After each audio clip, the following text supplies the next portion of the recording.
মানুষের বুক ফাটে তো মুখ ফাটানো একটা কথা আছে। পুরো নির্বাচনের প্রক্রিয়াটাকে এমনভাবে জাল বেছানো হয়েছে যে আমাদেরকে নির্বাচনে নিয়ে যদি বারবার আমি অভিযোগ করি তখন আপনিও বিরক্ত হবেন, সে শুধু অভিযোগই করে যাচ্ছে।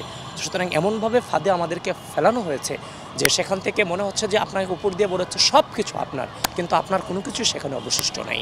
এই যে দেখেন নির্বাচনের দিন সকালে অভিযোগ, অনুযোগ, কারচুপি এগুলো তো আছে। এর বাইরে যে জিনিস আপনারা দেখেছেন যে রিটার্নিং কর্মকর্তা আমাকে নিয়ে ভোটার কেন্দ্র প্রবেশ করলো, কিছুক্ষণ পরেই মেইনস্ট্রিম মিডিয়াগুলোকে পর্যন্ত সেই রিটার্নিং কর্মকর্তারা বাধ্য করলো বিভ্রান্ত হতে যে আবিদ নির্বাচনী আচরণবিধি লঙ্ঘন করেছে।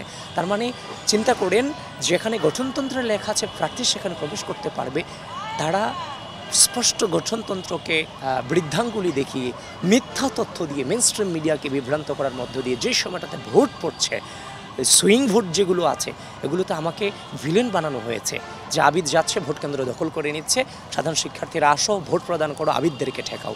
এটি তো ছিল ওই দিনের মনোভাব।